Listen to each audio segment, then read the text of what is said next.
Hello students, welcome to our YouTube channel your BSc guide. आज के इस video में हम बीएससी थर्ड सेमेस्टर फिजिक्स के यूनिट नंबर 5 को डिटेल में पढ़ रहे थे, जिसका नाम है इंटरफेरेंस। आज उसका क्लास नंबर 5 है। इसके पहले की 4 क्लासेस हो चुकी हैं।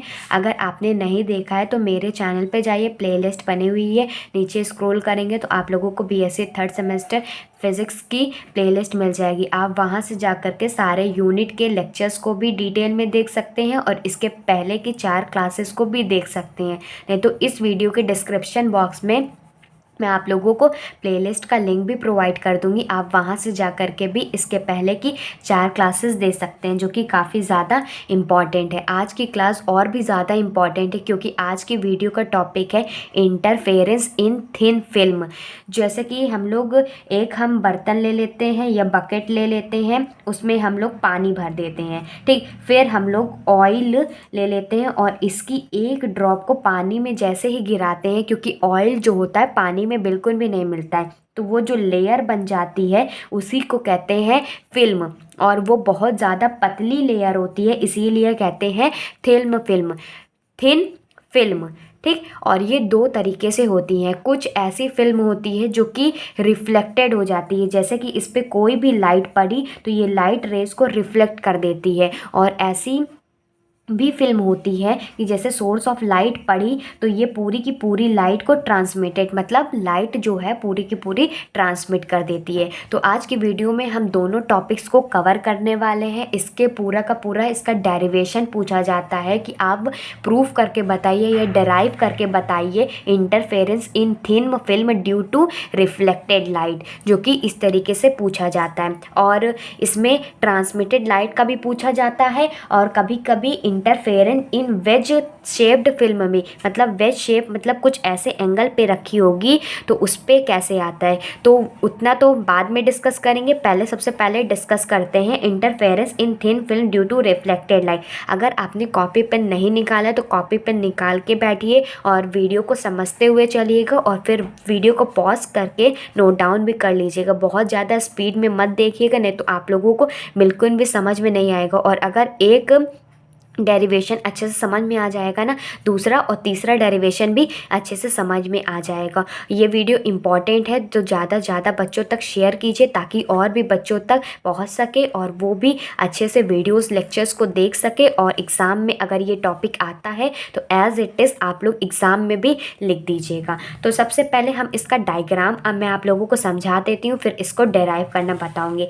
जैसे कि हमने पानी की लेयर बताई ना, तो बहुत ज़्यादा पतली होती है, लेकिन अगर हम इसको थोड़ा सा बड़ा कर दें, ठीक, एक ये लेयर हो गई और एक ये लेयर हो गई,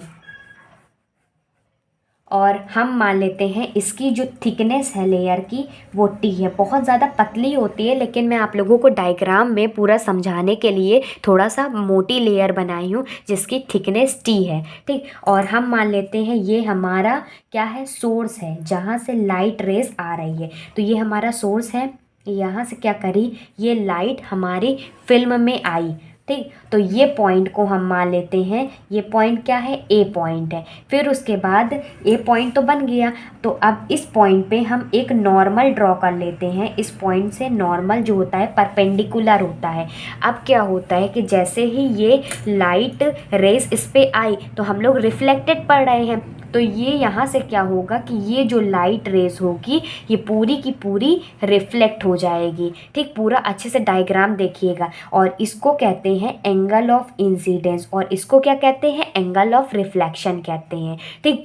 अब अगर हम इसको फर्दर ड्रॉ करें तो अगर इस फिल्म में पूरी की पूरी अंदर जाती है ये लाइट रेज, तो ये इस एंगल से कुछ तो रिफ्लेक्ट हो गई और कुछ जो लाइट रेज आएगी वो इसके अंदर जाएगी। इसको कहते हैं ट्रांसमिटेड लाइट रेज। और फिर ट्रांसमिटेड मतलब अभी तो ये पूरी की पूरी अंदर गई है, फिर इसके बाद जो पूरी की पूरी बाहर निकल जाएगी इसको कहते हैं ट्रांसमिटेड लाइट रेज। अभी तो ये हमारे पास सोर्स से लाइट आई और ये फिल्म में जा कर के, या पहले तो यहाँ इस पॉइंट पे टकराएगी, अब फिल्म में जा कर के भी टकराएगी। मान लेते हैं ये पॉइंट हमारी बी है, तो जब लाइट रेस अंदर घुसी तो रिफ्लेक्टेड पड़ रहे हैं, तो ये जो लाइट रेस है ये पूरी की पूरी रिफ्लेक्टेड हो जाएगी। और इस पॉइंट को मान लेते हैं सी पॉइंट है और ये रिफ्लेक्ट हो गई। तो यहाँ पर भी नॉर्मल ड्रॉ कर लेते हैं। कहाँ पर? यहाँ पर पूरा नॉर्मल ड्रॉ कर लेते हैं। इसको और ऊपर तक कर लेते हैं और यहाँ पर भी एक नॉर्मल ड्रॉ कर लेते हैं। अभी मैं आप लोगों को बताऊंगी क्यों नॉर्मल ड्रॉ कर रहे हैं। और अब देखिएगा यहाँ पर जब ये हमारा एंगल ऑफ इंसिडेंट है तो ये क्या हो जाएगा, यहाँ पर ये पूरा का पूरा एंगल ऑफ रिफ्लेक्शन ना हो जाएगा, क्योंकि ये यहाँ से वैल्यू मतलब यहाँ से सोर्स आई और ये पूरी रिफ्लेक्ट हो गई, तो ये क्या हो गया, एंगल ऑफ रिफ्लेक्शन नहीं हो गया। तो ये पॉइंट को बी मान लिया, ये पॉइंट को सी मान लिया, ये हमारा नॉर्मल हो गया। अब हम सी से लेकर के ये जो हमारे रिफ्लेक्टेड है, ये जो हमारी ए से, ये सोर्स से जो लाइट हमारी जा रही है, इस पे एक नॉर्मल ड्रॉ करते हैं। अच्छे से ध्यान से देखिएगा, ये पॉइंट से सी पॉइंट से इस पे हम एक नॉर्मल ड्रॉ करते हैं। और ये जो पॉइंट कट किया ये नॉर्मल से, इसको डी पॉइंट मान लेते हैं, इसको हमने एन पॉइंट मान लिए। तो ये जब एंगल ऑफ इंसिडेंट है और इससे नॉर्मल ड्रॉ कर रहे हैं तो ये रिफ्लेक्टेड है, तो ये एंगल ऑफ इंसिडेंस ना हो जाएगा। ठीक, पहले इतना समझिए, मैंने क्या किया, थिन फिल्म बनाया जिसकी थिकनेस टी है, एक सोर्स था जिसमें से लाइट रेस ए पॉइंट पे आ रही थी, फिर इसको एंगल ऑफ इंसिडेंट कहा, फिर इस पॉइंट पे मैंने नॉर्मल ड्रॉ किया, फिर हम जानते हैं कि रिफ्लेक्टेड वाला है तो ये लाइट रेस रिफ्लेक्ट भी हो जाएगी। अब ये सोर्स से लाइट अंदर पूरी थिन फिल्म तक जाएगी जो बी पॉइंट है, इस पर भी हमने नॉर्मल ड्रॉ किया जो कि डी पॉइंट पे यहाँ पर कट कर रहा है। फिर इससे भी जो बी पॉइंट से है ये भी पूरी रिफ्लेक्टेड चली जाएगी सी पॉइंट पे। ठीक, और ये इसको एंगल ऑफ रिफ्लेक्शन कहेगा। अगर इसको हम बाहर ले जाते हैं, अभी बाहर की केस की बात नहीं हो रहा है, इसको मैं ट्रांसमिटेड वाले में बताऊंगी, सिर्फ रिफ्लेक्टेड के लिए हमें इतना पढ़ना है। तो ये बाहर जब चली जाएगी तो ट्रांसमिटेड हो जाएगी। ठीक, और इसको angle of incident, angle of reflection, तो ये भी हमारा एंगल ऑफ इंसिडेंट हो जाएगा। फिर उसके बाद सी से हम लोग इस पे जो एंगल ऑफ रिफ्लेक्शन वाली जो ये लाइट रेस जा रही है, इस पे हम एक नॉर्मल ड्रॉ करेंगे। ठीक, ये 90 डिग्री पे होगा। ठीक, तो इतना समझ में गया आप लोग। फिर इसमें आगे लिखेंगे, इसमें क्या निकालेंगे, पाथ डिफरेंस निकालेंगे। पाथ डिफरेंस निकालने के बाद पूरा ये ट्राइंगल देखेंगे और इसमें से हम लोग क्या निकालेंगे, एंगल की वैल्यूज़ भी निकालेंगे। और साथ ही साथ हम ये देखेंगे जो पाथ डिफरेंस होता है, ये इसका एक स्टेटमेंट है कि the path difference is not actual but it is apparent. मतलब जो पाथ डिफरेंस है वो एक्चुअल नहीं है लेकिन वो देखा गया है, क्योंकि लाइट रेज जो रिफ्लेक्टेड सरफेस पे होती है वो ऑप्टिकल डेंसर मीडियम में होती है। मान लीजिए ये फेज़ 1 है और फेज़ 2 है, तो ऑप्टिकल डेंसर मीडियम में ये एग्जिस्ट करेगी और इसका जो पाथ डिफरेंस आता है वो λ/2 आता है। अभी ये सब कुछ निकाल के मैं आप लोगों को बताऊंगी। सबसे पहले लिखेंगे the path difference is given by हम जानते हैं path difference is equal to AB plus BC minus AN और इंटू 1 और ये म्यू। अब देखिए ये कहाँ से आया, देखिए हमें पाथ डिफरेंस निकालना था। पाथ डिफरेंस का फॉर्मूला होता है रिफ्रैक्टिव इंडेक्स, फिर किसका, ये क्या है, म्यू क्या है, ये किसी मीडियम में हो रही है इसीलिए हमने रिफ्रैक्टिव इंडेक्स म्यू से मल्टीप्लाई किया। और ये AB प्लस BT, मतलब ये जो हमारे पास लाइट आ रही है AB जो इंसिडेंट लाइट है और ये क्या है BC जो रिफ्लेक्टेड लाइट है, इसका सम, और इसमें मल्टीप्लाई कर देंगे रिफ्रैक्टिव इंडेक्स से किसी भी मीडियम का। चाहे तो आप यहाँ पर लिख लीजिए रिफ्रैक्टिव इंडेक्स ऑफ मीडियम। ठीक, फिर माइनस कर देते थे AN क्या है, जब ये देखिए ये भी रिफ्लेक्टेड लाइट है ना, ये AB है ये BC है, तो ये हमारा इसके साथ हो गया किसी भी एक मीडियम में हो गया, डेंसर मीडियम में हो गया। और जो माइनस करेंगे एयर जो है ये रेयर मीडियम में है ना, बाहर के साइड पे है, तो माइनस AN। और बाहर के साइड पे क्या होता है कि जो रिफ्रैक्टिव इंडेक्स की वैल्यू होती है वो 1 होती है। मतलब क्या है, ये रिफ्रैक्टिव इंडेक्स ऑफ एयर हम जानते हैं कि 1 होता है। ठीक, तो यहाँ से पाथ डिफरेंस का फॉर्म निकाल लेते हैं, कितना आएगा, डेल्टा P पाथ डिफरेंस को डिनोट करते हैं, ये हो जाएगा mu AB plus B C, फिर उसके बाद माइनस का ए एन, माइनस का ए एन, ये हो गया पाथ डिफरेंस का पहला इक्वेशन। ठीक, अब इसमें देखिएगा ये जो ट्राइंगल है ए बी और डी, ये वाला ट्राइंगल सिर्फ देखिएगा। अब इस ट्राइंगल से हम लोग एंगल की वैल्यू निकाल सकते हैं कि नहीं निकाल सकते हैं। ठीक, तो यहाँ पर लिखेंगे in triangle A B D, अगर हम कॉस आर लगाएं, यहाँ पर कॉस लगाएं तो कॉस आर क्या होता है, B D upon A B, ये B D upon A B हो जाएगा। ठीक, बेस और ये हाइपोटेनस हो जाएगा। ठीक, तो ये हो जाएगा। तो अगर हम ए बी की वैल्यू निकालें तो ए बी की वैल्यू हो जाएगा B D upon cos R हो जाएगा। तो ए बी की वैल्यू क्या निकल के आया, बी डी की जगह पे क्या है, ये बी डी इसकी थिकनेस है, तो ये क्या हो जाएगा, टी अपॉन कॉस आर हो जाएगा। इसको इक्वेशन नंबर 2 बना लेते। इतना आप लोगों को समझ में आया कि नहीं आया। मैंने क्या किया, ए बी डी ट्राइंगल में कॉस ऑफ आर लगा दिया जो कि B D upon A B होता है। ठीक, तो ए बी की अगर हम वैल्यू निकालेंगे, मतलब इसकी वैल्यू चाहिए होगी, तो B D upon cos R कर देंगे, और बी डी की जगह पे क्या है, टी है, तो मैंने टी पुट कर दिया और डिवाइडेड बाई कॉस आर हो गया। और हम जानते हैं कि जो ए बी है बी सी इक्वल होता है, क्योंकि एंगल ऑफ इंसिडेंट जो होता है एंगल ऑफ रिफ्लेक्शन के इक्वल होता है। तो हम यहाँ से बी सी की वैल्यू भी तो निकाल सकते हैं, क्योंकि हमें ए बी निकल आया। तो ए बी क्या है, टी बाई कॉस आर है, तो मतलब बी सी भी टी बाई कॉस आर हो जाएगा। ठीक, नेक्स्ट पेज में देखते हैं। तो यहाँ लिखेंगे since A B is equal to B C, क्योंकि angle of reflection angle of incident के इक्वल होता है, तो ए बी बी सी के इक्वल हो जाएगा। Since B C is equal to T upon cos R हो जाएगा। इस इक्वेशन को इक्वेशन नंबर 3 बना लेते हैं। ठीक, अब फिर से इसमें देखते हैं।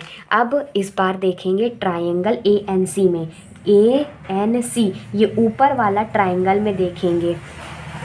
एक बार में मैं आप लोगों को दोनों चीज़ समझा देती हूँ। ये ट्राइंगल में ए एन सी ट्राइंगल में देखेंगे, अगर हम इसमें साइन आई लगाएं तो क्या हो जाएगा, A N divided by A C, मतलब परपेंडिकुलर अपॉन हाइपोटेनस होता है ना, तो A N perpendicular upon hypotenuse N C हो जाएगा। तो यहाँ से हम लोग ए एन की भी वैल्यू निकालेंगे। अभी हमने ए बी की वैल्यू निकाला, बी सी की वैल्यू निकाला, अब हमें ए एन की भी तो वैल्यू निकालना पड़ेगा। फिर उसके बाद क्या निकालेंगे, ए बी डी ट्राइंगल में फिर से हम लोग इसमें tan r की वैल्यू निकालेंगे, तब जा कर के हमें पूरा का पूरा इक्वेशन ये ए एन वाली वैल्यू निकल के आएगी। ठीक, तो यहाँ से देखते हैं। सबसे पहले लिखेंगे in triangle A N C, अगर हम साइन आई लगाएं जो कि है A N upon A C है, और sine I is equal to A N की जगह पे ए एन, और ए सी किसके इक्वल लिख सकते हैं, ए सी जो ए और सी है, अगर हम इसको A D plus D C लिख दे तो, क्योंकि यहाँ पर इंटरसेक्ट कर रहा है ना, तो ये दोनों का सम हो जाएगा। तो इसकी जगह पे लिखेंगे A D plus D C.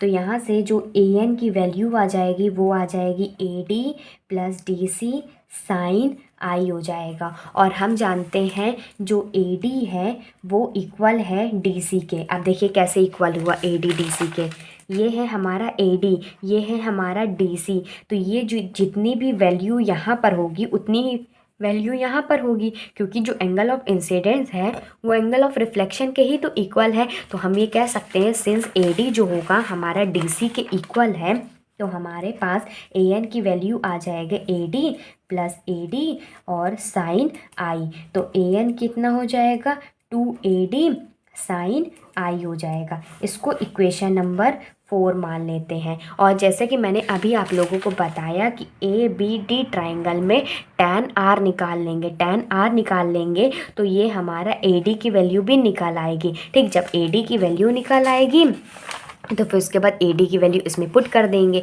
तो आगे देखते हैं। तो आगे लिखेंगे in triangle A B D, अगर हम tan r लगाते हैं जो कि A D upon B D है तो वो कितना हो जाएगा, tan r is equal to A D और बी डी की जगह क्या लिखेंगे, थिकनेस उसका t। तो ए डी हमारे क्या आ जाएगा, A D is equal to T tan r आ जाएगा। और ये वाली वैल्यू को इक्वेशन नंबर 4 में पुट कर देंगे। तो लिखेंगे put in equation number 4। Equation number 4 में पुट कर देंगे तो जो an की वैल्यू आ जाएगा 2 into T into tan r sin i हो जाएगा। तो ये हमारा क्या हो जाएगा, इक्वेशन नंबर 5 बन जाएगा। तो अब लिखेंगे from equation first, second, third and fifth equation से हम डेल्टा फेज डिफरेंस की वैल्यू निकाल लेंगे। देखिए ये इक्वेशन नंबर फर्स्ट है, तो हमें ए बी की वैल्यू चाहिए थी, ए बी बी सी की वैल्यू चाहिए, ए एन की वैल्यू सब चाहिए थी ना। तो अब इस इक्वेशन में रख देंगे। तो इस इक्वेशन में पूरी की पूरी वैल्यू ए बी और बी डी सबकी वैल्यू रख देंगे। तो ये हो जाएगा म्यू और ये हो जाएगा T upon cos R plus T upon cos R, फिर माइनस 2t tan r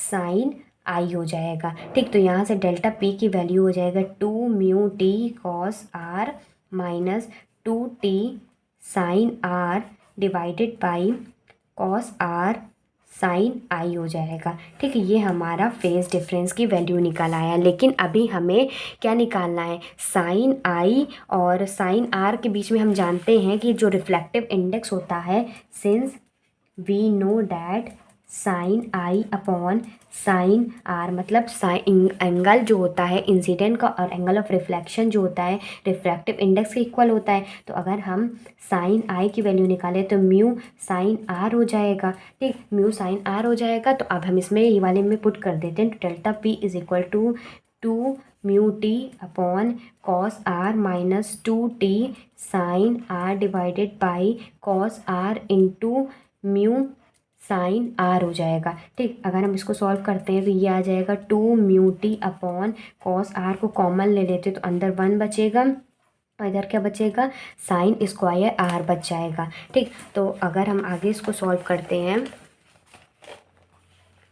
ठीक दिख रहा है आप लोगों को, तो ये हो जाएगा delta P is equal to 2 mu T upon cos R bracket में cos square R 1 minus sine square R को हम लिख सकते हैं कॉस स्क्वायर आर, एक कॉस स्क्वायर आर से एक कॉस स्क्वायर आर कैंसल हो गया। तो P delta P is equal to 2 mu T cos R. ये हमारा पाथ डिफरेंस निकल आया रिफ्लेक्टेड लाइट का। तो इसी को कहते हैं, लिखेंगे इसमें आगे, this path difference is not actual but it is apparent because when the light is reflected from the surface of an optically denser medium, a phase change of pi occurs, due to which there will be a path difference of pi by 2 since the value of path difference is given by delta p is equal to 2 mu T cos R minus lambda by 2। इसमें देखिएगा अच्छे से मैंने बताया क्या, देखिए इसमें कह रहा है this path difference is not actual. ये जो पाथ डिफरेंस है ये एक्चुअल नहीं है बट इट इज़ अपेरेंट, ये अपेरेंट है बिकॉज क्योंकि when the light is reflected from the surface, जब कोई लाइट रिफ्लेक्ट होती है किसी एक सरफेस से of N optically denser medium, किसी भी ऑप्टिकली डेंसर मीडियम में, तो अ फेस चेंज, उसका फेस जो चेंज होता है वो पाई चेंज होता है, जिसकी वजह से अकर्स, ड्यू टू विच, जिसकी वजह से there will be a path difference, जिसकी वजह से जो पाथ डिफरेंस में डिफरेंस आ जाता है वो लैम्डा बाई 2 का हो जाता है। तो जो वैल्यू होगी पाथ डिफरेंस की वो होगी delta P is equal to mu, ये म्यू है, ठीक, ये म्यू है जिसे रिफ्लेक्टिव इंडेक्स कहते हैं, और ये टी थिकनेस है कॉस आर में से। अब ये पूरी की पूरी वैल्यू पाथ डिफरेंस थी, लेकिन इसमें से लैम्डा बाई 2 को माइनस कर देंगे तो ये क्या आ जाएगा, ये हमारा एक्चुअल पाथ डिफरेंस आ जाएगा। ठीक है, तो यही एकदम बहुत रियल है पाथ डिफरेंस। अगर हम इसका मैक्सिमम ये कह सकते हो कंस्ट्रक्टिव इंटरफेरेंस में निकालें और डिस्ट्रक्टिव इंटरफेरेंस में निकालें तो इसका पाथ डिफरेंस किस तरीके से वैरी करेगा। तो आगे देखते हैं इसमें। इतना अगर आप लोगों को नहीं समझ में आया तो आप वीडियो को रिपीट करके देख लीजिएगा। ठीक, तो अब आगे डालेंगे। हमें पाथ डिफरेंस पता चल गया जो कि delta P is equal to 2 mu T cos R minus lambda by 2 है। ठीक, अगर हम मिनिमम के लिए वैल्यू निकालें और मैक्सिमम के लिए निकालें कि अगर कंस्ट्रक्टिव इंटरफेरेंस में डाल लीजिएगा फॉर मैक्सिमा, या कह सकते हो कंस्ट्रक्टिव इंटरफेरेंस, कंस्ट्रक्टिव इंटरफेरेंस में निकालें तो ये क्या हो जाएगा, the path difference for maximum is an lambda. जो पाथ डिफरेंस होता है मैक्सिमम के लिए वो एन लैम्डा होता है। तो इसको मान लेते हैं इक्वेशन नंबर ए। तो लिखेंगे फ्रॉम इक्वेशन नंबर ए से हम 2 mu T cos R minus lambda by 2 को एन लैम्डा के इक्वल पुट कर देते हैं। जब एन लैम्डा के इक्वल पुट कर देंगे तो ये हो जाएगा 2 mu T cos R is equal to N lambda, इसको उधर ले जाते हैं तो प्लस लैम्डा बाई 2 हो जाएगा। तो ये हो जाएगा 2 mu T cos R is equal to 2 N lambda plus lambda, मतलब 2 को हमने एलसीएम ले लिया। ठीक, एलसीएम लेने के बाद इसको सॉल्व करते हैं तो ये आ जाएगा 2 mu T cos R is equal to 2n plus 1 हो जाएगा, और लैम्डा बाई 2 को हमने बाहर कर लिया। तो ये किसके लिए हो गया, ये हो गया फॉर मैक्सिमा के लिए या कंस्ट्रक्टिव इंटरफेरेंस के लिए, जो हमारा पाथ डिफरेंस की वैल्यू के बीच में रिलेशन भी आ गया। ठीक, अब हम लोग डिस्ट्रक्टिव इंटरफेरेंस के लिए निकालते हैं। तो लिखेंगे फॉर मिनिमा डिस्ट्रक्टिव इंटरफेरेंस वो कितना आ जाएगा, तो इसमें लिखेंगे the path difference is 2n minus 1 lambda by 2। मैंने अभी आप लोगों को क्या बताया कि जो पाथ डिफरेंस होता है वो मैक्सिमा का वो n लैम्डा होता है। अगर हम लोग इसके पहले भी मैंने आप लोगों को कंस्ट्रक्टिव इंटरफेरेंस का पाथ डिफरेंस भी बताया हुआ है जो कि 2n प्लस 1 लैम्डा बाई 2 आया था। तो वही चीज़ अगर हम इसके इक्वल रख करके प्रूव करते हैं तो जो 2 म्यू टी कॉस आर की वैल्यू है वो भी 2n प्लस 1 लैम्डा बाई 2 के ही इक्वल होगी। और इसी तरीके से जो हमारा पाथ डिफरेंस निकल के आता है डिस्ट्रक्टिव इंटरफेरेंस का वो होता है 2n माइनस 1 लैम्डा बाई 2। अगर हम इसको इसके इक्वल रखते हैं तो हमारे पास n लैम्डा आ जाएगा। ठीक, तो ये हो जाएगा 2 mu T cos R minus lambda by 2 is equal to 2n minus 1 lambda by 2 की इक्वल रख देते हैं। तो ये हो जाएगा 2 mu T cos R minus lambda by 2 is equal to, अगर हम इसका मल्टीप्लाई कर देते हैं तो 2n lambda by 2 minus lambda by 2 हो जाएगा। तो ये माइनस इससे कैंसिल हो जाएगा, 2 से 2 कैंसिल आउट हो जाएगा। तो हमारे पास क्या हो जाएगा 2 mu T cos R is equal to n lambda हो जाएगा। ठीक, तो ये किसके लिए हो गया, फॉर मिनिमम के लिए या डिस्ट्रक्टिव इंटरफेरेंस के लिए हो गया। अब इसके बाद जो ये टॉपिक हो गया कंप्लीट। अगर आपको समझ में आया तो बहुत अच्छी बात है, नहीं समझ में आया तो वीडियो को रिपीट करके देख लीजिएगा। अब वीडियो थोड़ी सी लंबी हो रही है तो मैं चाह रही हूँ कि जो interference due to transmitted light in thin film वाला है, ट्रांसमिटेड लाइट वाला, तो उसको मैं आप लोगों को पूरा का पूरा लिख करके ही समझाती हूँ। तो देखते हैं आगे। तो अब नेक्स्ट टॉपिक डाल लीजिएगा interference due to transmitted light in film वाला। अब ये वाला अच्छे से देखिएगा। मैंने क्या किया, ये एक फिल्म बना ली। ठीक, इसकी थिकनेस टी है, ये सोर्स है जहाँ से लाइट रेज आ रही है ए पॉइंट पे। ठीक, फिर उसके बाद ये लाइट रेज रिफ्लेक्ट भी हो गई और इसको एंगल ऑफ इंसिडेंट कहेंगे। अब ए से होते हुए ये बी तक आई, बी पॉइंट पे, और बी पॉइंट के बाद भी रिफ्लेक्ट हो गए। ठीक। और फिर बी पॉइंट के बाद नीचे जो आई, जो कि ये ट्रांसमिटेड लाइट रेज है, अब इसकी भी ज़रूरत पड़ने वाली है। इसको एंगल ऑफ इंसिडेंट है तो इसके जो अपोजिट वाला होगा एंगल ऑफ रिफ्लेक्शन हो जाएगा। और अभी मैंने आप लोगों को बताया कि ये जो होगा एंगल ऑफ रिफ्लेक्शन हो जाएगा। हमने इस पर नॉर्मल ड्रॉ कर लिया, इस पर नॉर्मल ड्रॉ कर लिया, सी पे भी नॉर्मल ड्रॉ कर लिया। अब देखेंगे जो सी पॉइंट है, सी पॉइंट से ये जो बी पॉइंट का नॉर्मल है, इस पे भी हम लोग एक नॉर्मल ड्रॉ करेंगे जो कि एट पॉइंट ई पे हो रहा है। फिर उसके बाद हम क्या करेंगे कि जो बी पॉइंट है और ये जो सी पॉइंट है और ये मान लीजिए कि ये डी पॉइंट भी है, तो अगर हम इसको सी और डी पॉइंट को जोड़ देते हैं और इसके बीच में नॉर्मल बना लेते हैं जो कि एम पॉइंट पे इंटरसेक्ट कर रहा है, तो ये एंगल ऑफ रिफ्लेक्शन हो जाएगा। और ये जो एंगल बन के आएगा एंगल ऑफ इंसिडेंट हो जाएगा। अगर हम इसको और बढ़ा देते हैं जो कि ट्रांसमिटेड लाइट है और डी पॉइंट से अगर हम इस पे जो एन वाली है इस पे अगर हम नॉर्मल गिराते हैं तो जो ये वाला एंगल बनेगा एंगल ऑफ इंसिडेंट बनेगा। ये थोड़ा सा कॉम्प्लिकेशन थोड़ा सा ज़रूर है, लेकिन ये पूरा का पूरा डायग्राम है, अच्छे से देख लीजिए। अब आगे देखते हैं। आगे इसमें निकालेंगे hence path difference is given by, जो पाथ डिफरेंस हो जाएगा वो delta P is equal to mu refractive index B C plus C D, जैसे मैंने पहले निकाला हुआ है। ये देखिए यहाँ क्या हो जाएगा, ये बी सी हो जाएगा और यहाँ पर सी डी हो जाएगा। इस बार जो हमारा रिफ्रैक्टिव इंडेक्स है ट्रांसमिटेड लाइट के लिए, तो क्या हो जाएगा, ये बी सी प्लस सी डी ये हो जाएगा। और फिर उसके बाद minus B N into one, मतलब एयर का जो रिफ्लेक्टिव इंडेक्स है वो 1 हो जाएगा। बी एन क्या है, बी एन देखिए ये जो ट्रांसमिटेड लाइट के लिए निकाल रहे हैं हमने, वो वाला जो रिफ्लेक्टेड लाइट के लिए पहले निकालिए तो उसको भूल जाइए। अब यहाँ पर देखिए हमें इसकी ज़रूरत पड़ेगी बी सी और सी डी की, और ये बी एन की ज़रूरत पड़ेगी। ठीक। और ये मीडियम में हो रहा है इसीलिए रिफ्रैक्टिव इंडेक्स म्यू से मल्टीप्लाई कर दिया, और ये एयर में हो रहा है इसीलिए 1 से मल्टीप्लाई किया। फिर डेल्टा पी की वैल्यू आ जाएगा म्यू बी सी प्लस सी D minus B N. Equation number first बना लिया। और hence B C is equal to C D is equal to C E आ जाएगा।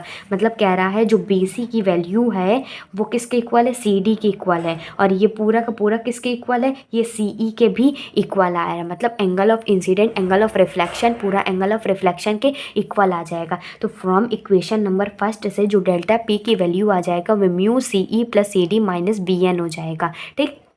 फिर उसके बाद डेल्टा पी की वैल्यू है, अगर हम इसका मल्टीप्लाई कर दें तो म्यू और ये हो जाएगा, अगर हम इसको देखें सी ई प्लस सी डी माइनस बी एन को हम लिख सकते हैं E D minus B N. अब यहाँ पर देखिएगा इसमें क्या कह रहा है, जो सी ई है ये सी ई है और ये हमारा सी डी है, ये सी डी है। तो इसको क्या हम लोग ई डी नहीं लिख सकते हैं, मतलब ये सी ई है ये सी डी है, इसको पूरा हम लोग डी ई नहीं लिख सकते हैं या ई डी नहीं लिख सकते हैं। तो वही चीज़ मैंने लिखा, इसकी पूरी की जगह पे ई डी लिख दिया और ये हमारा माइनस बी एन था। इक्वेशन नंबर सेकंड बना लिया। ठीक। तो फ्रॉम द फिगर से जो बी एन है उसको equal is equal to M D. और बी एन कहाँ पर है, बी एन देखिए बाहर साइड है। बाहर साइड क्या होता है कि ये हमारा रिफ्लेक्टिव इंडेक्स 1 है, तो 1 से मल्टीप्लाई करा। और जो एम डी है ये रिफ्लेक्टिव इंडेक्स मीडियम में है, मीडियम के मतलब थिन फिल्म के अंदर है, इसीलिए रिफ्लेक्टिव इंडेक्स म्यू से मल्टीप्लाई किया तो हमें बी एन की वैल्यू पता चल गई, क्योंकि हमें इसमें यहाँ पर नीड है तो म्यू एम डी हो गया। तो फ्रॉम इक्वेशन नंबर सेकंड में इसकी वैल्यू पुट कर देते हैं तो delta P is equal to mu A D minus mu M D हो जाएगा। ठीक। क्योंकि म्यू से मल्टीप्लाई करके लिख दिया। फिर उसके बाद जो डेल्टा पी है म्यू कॉमन ले लेंगे तो E D minus M D हो जाएगा और डेल्टा पी की वैल्यू म्यू ई एम हो जाएगा। ठीक। इसको हम लोग इक्वेशन नंबर 3 बना लेते हैं। फिर अब इस ट्राइंगल में देखिएगा, triangle delta E M B क्या है, ट्राइंगल ई, ये है ई एम और ये बी, ये ई एम बी, ये ट्राइंगल अच्छे से बनना होगा, लेकिन ये पूरा जो है ना लाइन बराबर होनी चाहिए। ये लाइन मैंने बराबर थोड़ी सी नहीं बनाई है, आप लोग बना लीजिएगा।